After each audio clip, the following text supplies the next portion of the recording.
An attack in Iran could happen within hours, and Israelis are being told that we need to be prepared for an emergency situation.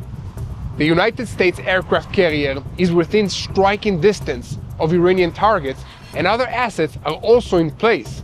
So the only thing left is for President Donald Trump to make a decision. In the meantime, the United States military is carrying out a massive exercise, which might be a dress rehearsal for an attack. However, Turkey has warned the United States not to push Iran into a corner, saying that the result could be devastating. And meanwhile, inside Iran, conditions are grim and bitter. There is no internet, but the scale of the slaughter in Iran is slowly being revealed, including a report that as many as 36,000 might have lost their lives in January 8th and 9th. In the face of this, the Ayatollah regime is making no apologies, just threats, including a threat to sink the American aircraft carrier. However, they are also shutting the pipeline of money and weapons to Hezbollah, a sure sign of their internal distress.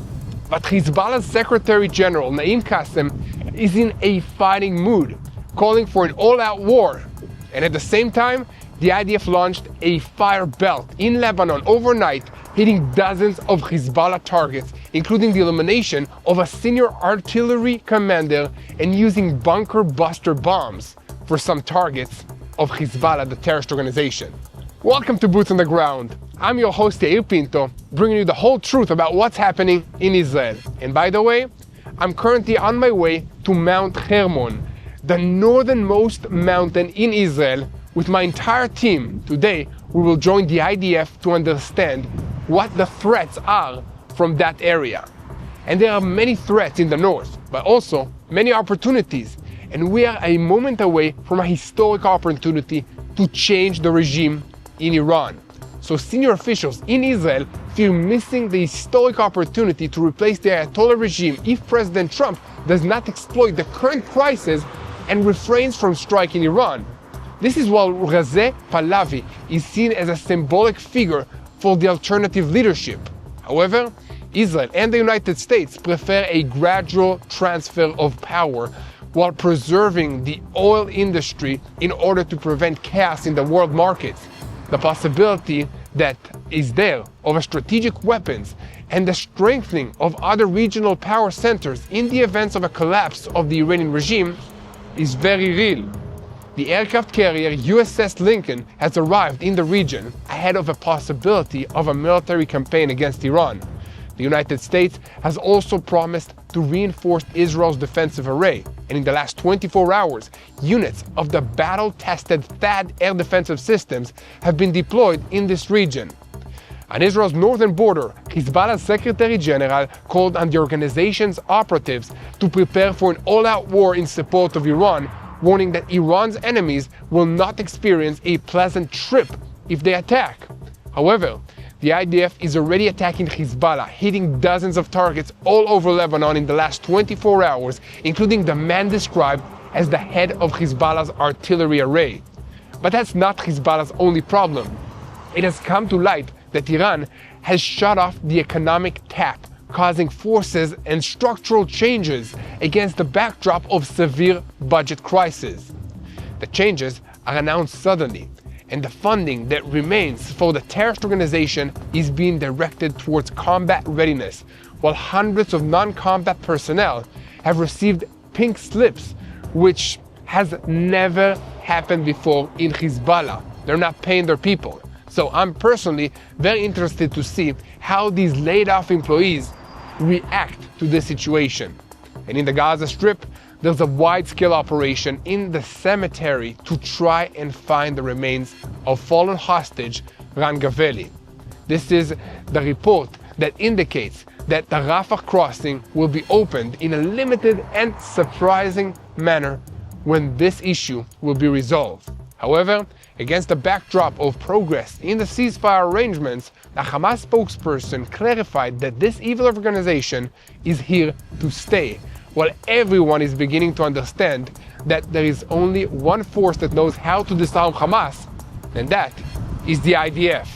So, I'm Yair Pinto, and this is your Boots on the Ground report, bringing you the whole truth about what's happening in Israel on day 844 of the war against Hamas, Hezbollah, the Houthis in Yemen, the Shia militias in Iraq, and all the other armed groups in this region that are operating under the orders of Iran's Revolutionary Guards Corps, which is the head of the crumbling axis of evil in the Middle East.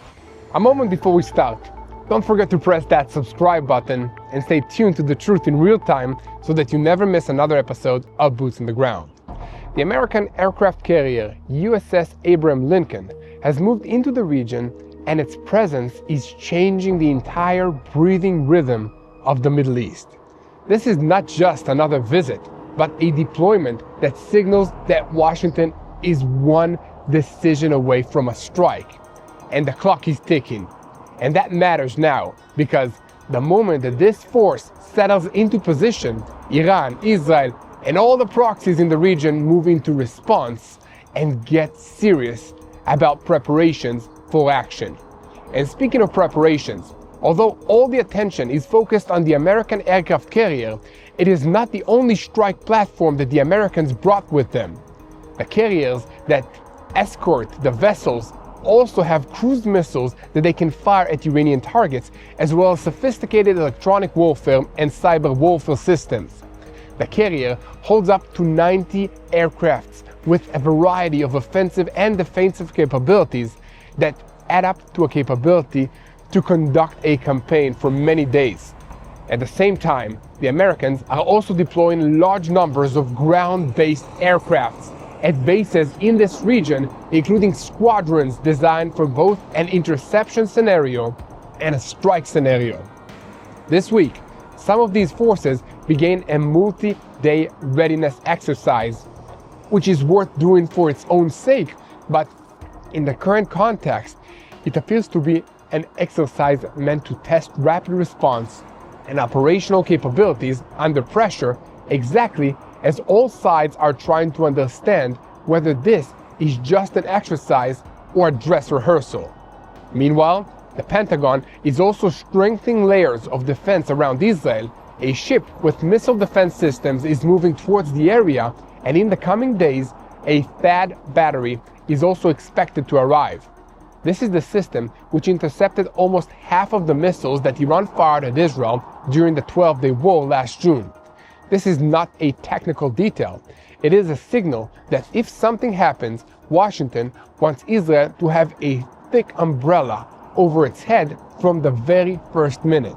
And here in Israel, it would seem that we are maintaining a regular routine. There is no dramatic change in the streets, but inside the military system, the assumption is clear that an American strike could happen in the near-term future. And the officers, looking at the map, define the coming days as sensitive days, a key week. Talks were held over the weekend between the commander of the United States Central Command and the IDF Chief of Staff, Eyal Zamir, and senior officials in the intelligence and operational branches. These talks were meant to coordinate everything that we'll need to do before the events and the hostilities commence in the near future.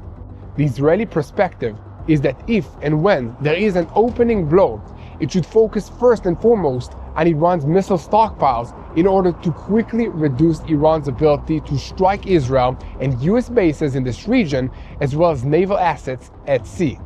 This is a good place to talk about the limitation of Iran's capabilities, as it is presented on the ground. On paper, Iran has on the order of about 1,500 ballistic missiles, but the ability to fire them depends on launchers, and Iran lost at least half of its operational launchers in the 12-day war. They also lost a large number of soldiers who were trained in using this equipment. Therefore, it is assessed that their capability to fire barrages of missiles is on the order of at most a few dozens every time they do it, not hundreds as they kept threatening. Added to that is a technical point that determines the pace at which missiles can be fired. A large part of Iran's remaining missiles arsenal is liquid fueled. That fuel requires preparations, fueling, and time, and it is harder to carry out dense strikes and cycles within it. Also, while the missiles are being fueled, they are highly vulnerable to attacks, and Israel proved its ability to hit launchers while they were loaded with a missile and about to be fired during the 12-day war. Those strikes occurred despite the fairly short period of time required to load and fire a solid-fueled missile, and now we're talking about up to 4 hours that it could take for a liquid-fueled missile to be prepared for a launch. So to sum up, the threat is severe, but there are also limitations that dictate Iran's ability to act on this threat. And alongside all of this, Tehran is trying its best to bring psychological deterrence into the picture. In Tehran's Revolution Square, a huge sign was displayed this week depicting an American aircraft carrier being shelled with a path of blood in the water. This tracks with the regime's endless rhetorical threats that if there is a strike, Iran will treat it as an all-out war and a regional campaign with strikes on different targets in the Middle East, including American targets, military facilities, or energy facilities, and also targets of U.S. allies in this region, foremost Israel. What do you think about all of this? Should we take the Iranian threat seriously? Do you think that they have the ability to do serious damage to Israel or to the American military? They've proven that they can be very strong against unarmed civilian protesters in the streets of their own cities, but does that mean that they are also seriously threatening anybody else? Let me know what you think in the comments. And for this part, U.S. President Trump has signaled that he is positioning forces so he won't have to use it, but also so that he can if he decides to. He talks about an armada on the way to Iran and emphasizes that the Iranians know what we want. And at the same time, in Washington, they talk about measured steps and about the need to protect the American bases and Israel from any response, while also continuing the maximum economic pressure with the goal of weakening the regime even without a signal shot. However, Iran's regime is not completely isolated. Turkish Foreign Minister Hakan Fidan warned this week that Americans shouldn't push Iran with its back to the wall. He added that Iran is ready for negotiations, but only if America gives it a respectable path and doesn't humiliate it. Fidan also said that, from his perspective, if the regime feels trapped, it will prepare for the worst-case scenario. This is not necessarily a message of sympathy for Tehran, but Turkey does not want a regional fire that will burn its hands as well, and it also does not want the Americans to dictate a new order in the Middle East without Turkey sitting at the head of the table. However, Iran's regime also has internal problems, including the possibility of renewed protests and more violent repression. The prolonged internet blackout might have helped crush the revolt, but it's also strangling the economic activity. And furthermore, harsh testimonies are accumulating about live fire against protesters, resulting in catastrophic numbers of fatalities and wounded people flooding the hospitals.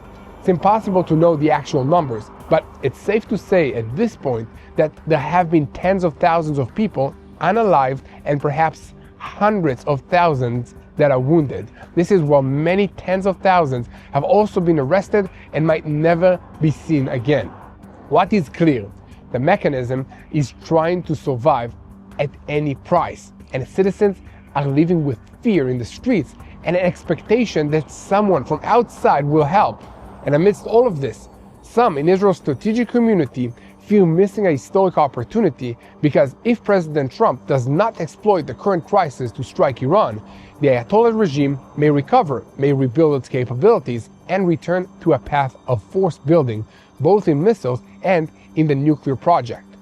Therefore, the big day after question arises: who can lead change? Reza Pahlavi, the son of the Shah, who was overthrown in 1979, is perceived as the symbolic figure who can unite support and be an international address without necessarily ruling in practice. However, Israeli and American officials talk about a preference for a gradual controlled transition with preservation of the oil industry to prevent a total collapse that would generate chaos in world markets, the possible disappearance of strategic weapons, and the strengthening of regional power centers. And that is exactly the line that drives this entire campaign. Not only will there be a strike, but what will it produce? Will it end in deterrence or open a door to regime change? Will it weaken the head or only reignite all the proxies? So to sum up, the United States is positioning a force that is capable of striking and at the same time building layers of defense for Israel. Iran is threatening an all-out war and trying to intimidate through psychological warfare and gunfire in the streets, while the entire region is standing on the edge of one decision. That includes elements of Israel's north. So, if this is the moment of decision against Iran, what is happening at the same time in Lebanon when the IDF opens a fire belt that carries out more than 15 strikes and hits Hezbollah targets hours after eliminating their artillery commander? Is this only a signal or the opening of another front? We will answer that today, because I'm already on my way to the northernmost border in real time. Behind me you can see the mountain of Hermon, and we're gonna bring you the whole truth about what's happening in Israel. So we will be very happy if you share this content with as many people as possible and become ambassadors of the truth. I also want to speak to you for just a moment about our partner for today's video, Vinya. For many Israelis, it's still about balancing reserve duty, work, and family. You come home, you take off the uniform, and life doesn't slow down. I know that feeling. I've come back from reserve duty, trying to be present at home, catch up at work, and still feeling completely drained. So as this new year begins, I made a New Year's resolution, not to do more, but to take better care of my health, so that I can actually show up for the people who depend on me. And that's a decision that any of us can make going into this new year. That's why I'm continuing to use Vinya. It's an Israeli supplement made from red grape cells that helps support healthy blood flow to the heart, brain, and muscles. For me, that meant better focus, steadier energy, and fewer days of that foggy feeling or feeling burnt out. I started using Vinya during my reserve duty back in 2023, and I'm still taking it today. So if you're thinking about a New Year's resolution that you can actually keep, taking care of your health is a good place to start. So you can learn more at TBNIsrael.com or call 800-638-1944. Faith helps me stay grounded. Vinya helps me keep up. Now, we are switching our focus to the northern arena, because in the last 24 hours, the IDF conducted more than 15 strikes in different areas. The fighter jets came down again and again on the same sectors, and in some of the reports, it was also claimed that bunker-busting bombs were used. This is not just another round, but an operation aimed at denying Hezbollah the ability to respond quickly, especially against the backdrop of regional escalation around Iran. In other words, if the war is coming, Israel is getting a head start and Hezbollah can't do anything about it. At the center of the last day stands the targeted elimination of Mahmoud el-Hasni, who was defined as Hezbollah's artillery officer in the village. And during the war, he advanced firing plans against Israel and against the IDF forces, and in the recent period, he was involved in attempts to rebuild the organization's artillery capabilities in southern Lebanon. This is an unusual detail included in the report, and that detail was that alongside his activity in the organization, he worked as a teacher at the Lebanese school in the same village. This elimination is therefore a double message, both a blow to the operational command chain and also dismantling the cover of militants blending into the civilian population. You can't pretend to be an innocent school teacher during the day while engaging in terrorist activities by night. The operational idea is clear, not only to catch a terrorist, but to degrade Hezbollah's ability to operate by taking down infrastructure, warehouses, production sites, and routes of operation, so that when Hezbollah wants to activate fire, it will discover that its war machine is weak, slow, and vulnerable. But it doesn't look like Hezbollah is paying much attention to this. Instead, it is trying to scare Israelis with absurd rhetorical threats, very much like what their Iranian masters are doing. Hezbollah's Secretary General came out with a tough line this week, calling for an all-out war in response to American preparations for a strike on Iran. This should also be understood in the context of Hezbollah's internal position inside Lebanon, when it's getting pounded by the IDF and threatened by the internationally recognized government. So their leaders have to talk tough in order to convince everyone, especially themselves, that they're not about to lose everything. However, Hezbollah is also under severe economic strain, and we can see that in a wave of layoffs and forced changes in its communications apparatus, mainly around the newspaper that's identified with the organization, El Akhbar, departments are being closed or reorganized, salaries are being cut, and the move was announced suddenly. This is a much more reliable indication of the organization's status than the ridiculous threats that are being made by Hezbollah officials, and Israeli intelligence assessments are that the financial support from Iran, which for years was Hezbollah's backbone, is shrinking significantly. What remains is being routed to maintaining a minimum fighting capability. This is at the expense of the social and the media services that kept the organization strong alongst Lebanon. Added to that is political erosion, as even within the Lebanese system itself, public criticism is being heard against Hezbollah's propaganda tools, and that damages the organization's ability to present unity. But perhaps the most painful blow for Hezbollah is in its inability to finance the rehabilitation of villages in southern Lebanon that were destroyed in the war with Israel in late 2024. These villages have long supported Hezbollah because it was seen as an agency that could provide for their needs, but if it can't do that any longer, their support might evaporate. Israel is leading into Hezbollah's moment of weakness, operating in Lebanon at a high pace to deny capabilities and strike Hezbollah pillars. What do you think about all of this? Are we about to see Hezbollah make its long overdue entry into the stained of history, or will they go out in a blaze of glory and inspire further generations of terrorists who want to try once again to threaten Israel? Let me know what you think about this in the comments section. Now, we're moving on to the latest developments in the Gaza Strip, because if the threats to Israel from Hezbollah are receding, we need to take a fresh look at the lingering threats from Hamas and from the Palestinian Islamic Jihad. Here at TBN Israel, we will continue to report on every development, so keep spreading the truth and make sure to subscribe to TBN Israel on YouTube so that you never miss another episode of Boots on the Ground. In the northern Gaza Strip, along the yellow line, IDF forces are now searching inside the cemetery in Sajaiya with hundreds of graves around to bring home the last kidnapped fallen soldier, Ran Gaveli.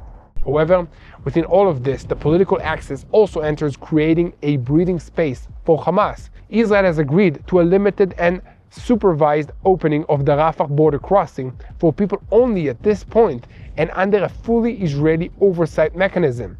The conditions for taking this step, which were set at the beginning of the ceasefire process, were the return of all the living hostages and 100% effort by Hamas to locate and return all fallen hostages. Therefore, opening a crossing becomes here a tool of pressure, but also a test point, because every movement at the gates changes Hamas's ability to organize, arm itself, and rebuild civilian control. And here another layer enters. According to an American report, Israel supports local armed groups in the Gaza Strip that are fighting Hamas. This includes dozens of armed men who live east of the Yellow Line in an area controlled by the IDF, but who also operate beyond it. It was claimed that intelligence is shared with them, and that some of their members were even evacuated by helicopter to hospitals inside Israel after they were wounded. The operational logic here is simple. When the ceasefire limits the entry of IDF forces into certain areas, walking through local actors enables reaching places that soldiers cannot enter. But this is also a dangerous arena, because the interests of a militia are first and foremost the interest of a militia, a terrorist organization. And in a related story, Turkey is tightening ties with Hamas's leadership abroad.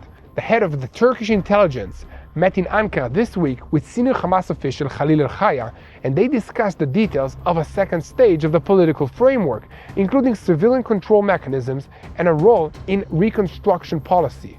Israel is watching these developments carefully because a Turkish foothold in reconstruction can quickly become an umbrella that enables Hamas to rebuild political and organizational power in the Gaza Strip, while above everything hovers the bold American plan for the rebuilding of the Gaza Strip.